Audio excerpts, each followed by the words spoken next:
गुनाह है इस देश में क्रांतिकारी इस्तकबाल और इनकलाबी सलाम बोलना। गुनाह है इस देश में आदिवासियों के हक के लिए लड़ना। भीमा कोरेगांव की इतिहास को याद करना गुनाह है, मगर इस देश में चाकू तेज करने की बात करना कोई गुनाह नहीं। घरों में तलवार रखे जाने की बात खुलेआम मंचों से करना गुनाह नहीं है। गुनाह की परिभाषा बदल गई और इसलिए मुझे लगता है कि ऐसी परिभाषा में हमें फक्र है उन गुनहगारों पर जो इस मुल्क की जमहूरियत को बचाने के लिए हमारे हिस्से की लड़ाई लड़ते हुए जेल में। हम तो कितनी सहूलियत में जी रहे हैं, हमें पता ही नहीं कि हमारे हिस्से की लड़ाई कौन लड़ता हुआ कितने मुश्किल में, उसका परिवार कितना कुछ। आप कौन है इस देश में यह बात कहने वाले कि आप रह सकते हैं या आप नहीं रह सकते? अभी तो आप वाला देश बना भी नहीं है जो अखंड भारत आप बनाना चाहते हैं। यह सब कुछ होता हुआ देखना और तब यह सोचना कि इस देश में संविधान कहां है, क्या कर रही है न्यायपालिकाएं, कहां खड़ा है वो कानून, वो चार्जशीट, वो मुकदमे, वो जेलें किसके लिए बनी थी और कौन कहते हैं? बाकी मुल्क के जो अमन पसंद लोग हैं वो चुपचाप सब होता हुआ देख रहे हैं। कोई आदिवासियों के बीच से पत्रकार को उठा ले गया, कोई छात्र को विश्वविद्यालय से ले गया, कोई प्रोफेसर को ले गया, कोई आंदोलन करने वाले लोगों को ले गया और बाकी देश में कोई हलचल ना हो तो फिर इससे किसको हिम्मत मिलती है? उसने कहा कि मैंने कब्रिस्तान में उनकी भी कब्रें देखी जो केवल इसलिए नहीं बोले कि हक की या सच की बात बोलेंगे तो मारे जाएंगे। उस दौर में कौन हुक्मरान था, किसने क्या किया, उसे इतिहास भूल गया है। कबीर जो अकेला चला वो आज अभी इतिहास में दर्ज है और वो याद किया जा रहा है। इसलिए मुझे उम्मीद है कि ये सारे हक की लड़ाई लड़ने वाले इतिहास में दर्ज रहेंगे। बहुत शुक्रिया प्रोफेसर सरोज गिरी जी। किस किस को कैद करोगे मुहिम के तहत आयोजित इस प्रेस कॉन्फ्रेंस में आए हुए आप सभी लोगों को मेरा क्रांतिकारी सलाम। अभी यहाँ जितनी भी बातचीत हुई इसे सुनने के बाद पहली बात ये समझ में आ रही होगी कि कैद कोई और है और हम उनकी रिहाई के लिए आए हैं। लेकिन ये सब होता हुआ देखता और शायद हम लोग का कुछ न कर पाना, मुझे ऐसा लगता है कि उनकी बजाय कहीं हम ही तो नहीं कैद हैं, अलग अलग दायरों में, अलग अलग वजहों से। और जो लोग कैद हैं, जिनकी तस्वीरें अभी एक साथी ने कहा कि पहले हम लोग आते थे किसी और को छुड़ाने, अब ऐसा लग रहा है कि अपने ही कोई घर का उन तस्वीरों में दर्ज हो गया। तस्वीरें कम हुआ करती थी, वो बढ़ती जा रही हैं। और सच बात यह है कि ऐसे बहुत सारे लोग इस देश के तमाम अलग अलग हिस्सों में अपने हक हुकूक के लिए लड़ने बोलने की वजह से कैद हैं और शायद उनकी तस्वीरें भी, उन सब की तस्वीरें यहां नहीं है। और गुनाह क्या है? और सुन रहे थे, हम भी सुन रहे थे उस गुनाहों को जिनका खामियाजा ये भुगतना पड़ रहा है कि इस मुल्क की अदालतें, इस मुल्क के निजाम और जितने भी किस्म के हुक्मरान हैं, उन्हें यह दिख रहा है कि किसी का गुनाह यह है कि वो CNRC जैसे कानून की मुखालफत करता है और अपने लोकतांत्रिक हक के लिए वो बोलने लगे तो वो गुनाह है। कोई किसी के घर में किताब या कोई दस्तावेज बंदूक की तरह मिल रहा है, वो गुनाह है। और एक और किस्सा आपने सुना अभी कि किसी पुलिस थाने में चोरी हो गई और किस चीज की चोरी हुई नहीं पता। चोरी हुई महाराष्ट्र में, और वहां के बाद दिल्ली के एक प्रोफेसर को उठा लिया गया, और ये उनका गुनाह है जो उन्हें पता ही नहीं, ना उनके घर वालों को पता, चार्जशीट पर फाइल नहीं हो रही है। ये सब गुनाह है। गुनाह है इस देश में क्रांतिकारी इस्तकबाल और इनकलाबी सलाम बोलना। गुनाह है इस देश में आदिवासियों के हक के लिए लड़ना। भीमा कोरेगांव की उस इतिहास को याद करना गुनाह है। मगर इस देश में चाकू तेज करने की बात करना कोई गुनाह नहीं है। घरों में तलवार रखे जाने की बात खुलेआम मंचों से करना गुनाह नहीं है। इसी दिल्ली में भारत के संविधान को तार तार करके जलाना और सेमिनार करके भगवा भगवा रंग का संविधान पेश करना गुनाह नहीं है। इसी देश में आज के वक्त धर्म संसद का नाम लेकर के एक सम्मेलन करना और उसमें घोर अधार्मिक और हिंसक बातें करना गुनाह नहीं है। इस देश में गुनाह की परिभाषा बदल गई है, और इसलिए मुझे लगता है कि ऐसी परिभाषा में हमें फक्र है उन गुनहगारों पर जो इस मुल्क की जमहूरियत को बचाने के लिए हमारे हिस्से की लड़ाई लड़ते हुए जेल में। और इसलिए हमें जोखिम उठाना होगा, सच कहने का जोखिम, और जिन्होंने जोखिम उठाया उसी का तो खामियाजा वो भुगत रहे हैं। और सच बात यह है कि मैं बतौर नागरिक जब इस तरह के कार्यक्रमों में पहले भी हम शामिल हुए हैं और अब भी जब भी आते हैं तो हमें लगता है कि हम तो कितनी सहूलियत में जी रहे हैं।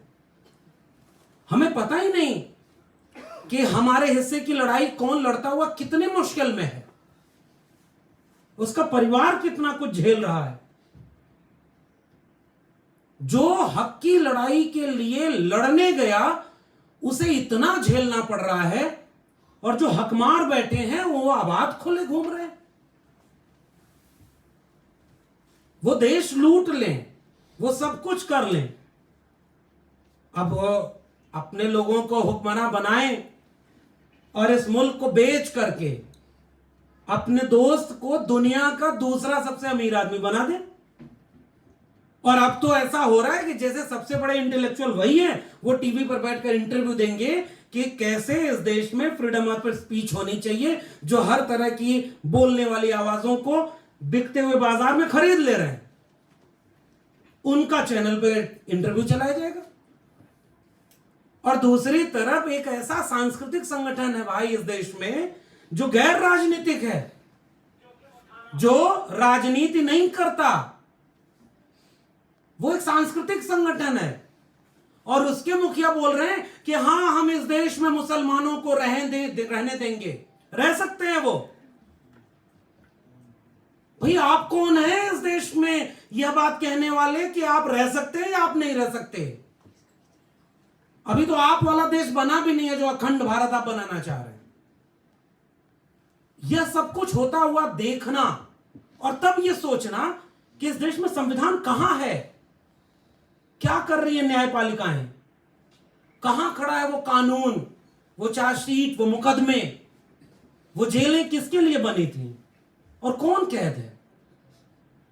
मैं ये सब सवाल दरअसल आपसे नहीं अपने आप से पूछ रहा हूं। जब प्रोफेसर साईं बाबा का किस्सा सुना रहे थे और मैडम ने ये कहा कि उनको ढंग से जेल में खाना मिले, इसके लिए जेल के बाकी साथी जब भूख हड़ताल करते तब उन्हें हॉस्पिटल ले जाना है या उनकी बुनियादी जो जरूरत है वो पूरी हो पा रही है। आप कल्पना करें कि कानून कहां है।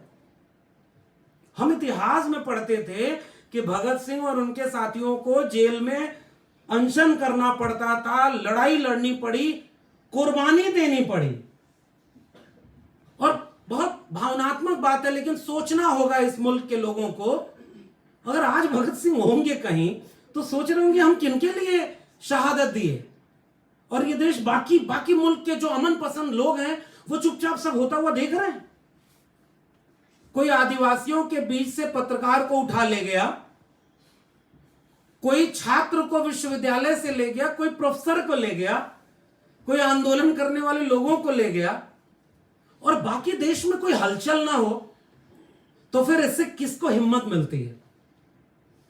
हिम्मत उन्हें ही मिलती है, वो चाहते हैं कि बारी बारी करके एक एक आवाज को खामोश कर देंगे।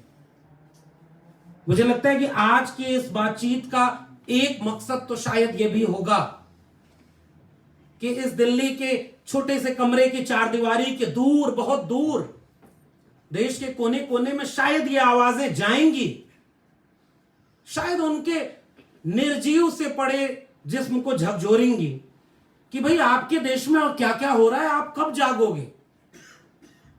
मैं इसी उम्मीद से यहां आया हूं, क्योंकि अगर ऐसा नहीं हुआ तो सच है कल कोई और तस्वीर थी यहां, एक आध तस्वीरें कम होंगी, कई तस्वीरें जुड़ेंगी, और शायद उन्हीं में से कोई एक तस्वीर की जगह हमारे बीच के किसी व्यक्ति की तस्वीर अगली बार वहां होगी। और क्या शायद मतलब हम लोग उसका इंतजार कर रहे हैं। मुझे चेगवेरा की एक पंक्ति याद आती है कि उसने कहा कि मैंने कब्रिस्तान में उनकी भी कब्रें देखी जो केवल इसलिए नहीं बोले कि हक की या सच की बात बोलेंगे तो मारे जाएंगे। तो ये कोई जरूरी नहीं है कि जो बोलेगा वही सजा पाएगा, वही कैद होगा। जो नहीं बोला जाए, बोल रहा है, खामोश है, नंबर तो उसका भी आएगा।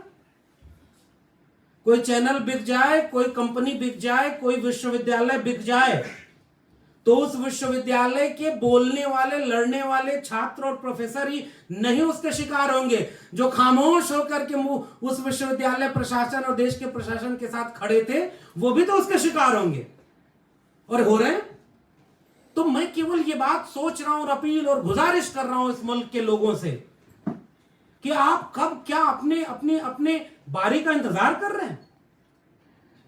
कैसा देश बनाया जा रहा है भाई, किस बात पर बहस होनी चाहिए। नफरत का व्यापार चारों तरफ। कोई टीवी एंकर कोई बयान दे दे कि भाई ये देखो, ये व्यक्ति जो पुलिस वाले को मार दिया ये मुसलमान था और जिहाद का शिकार हो गया है एएसआई, और कुछ दिन बाद, कुछ ही घंटे बाद पुलिस आके बयान दे रही है भाई ये गलत, तुम अफवाह उड़ा रहे हो, तुम पत्रकार हो, वो मुसलमान नहीं वो हिंदू है। ट्वीट डिलीट हो गया, काम खत्म, अगला शिकार की तलाश कर रहे हैं वो जो तलवार लेकर एंकरिंग करते हैं इस देश में। कुछ दिन में तलवार लेकर के विश्वविद्यालय में पढ़ाई उड़ाई भी होगी। मैं तो उसी विश्वविद्यालय से आ रहा हूं, बड़ा बड़ा चिंतित हूं, परेशान हूं। हमारे विश्वविद्यालय में अब नए नए सिलेबस बन रहे हैं कि भारतीय परंपरा, भारतीय संस्कृति, भारतीय चिंतन धारा, इनको हम विश्वविद्यालय के विद्यार्थियों को पढ़ाएंगे। लेकिन मैं एक सवाल पूछता हूं कि क्या उसमें भारतीय चिंतन, परंपरा, धारा और इन सब में वो सारे सवाल पूछने वाले लोग शामिल होंगे या नहीं? और वो कौन सा भारत होगा जिसमें सच बोलने पर गुनाह ये मिल रहा है कि सजा मिलेगी, आप जेल जाएंगे।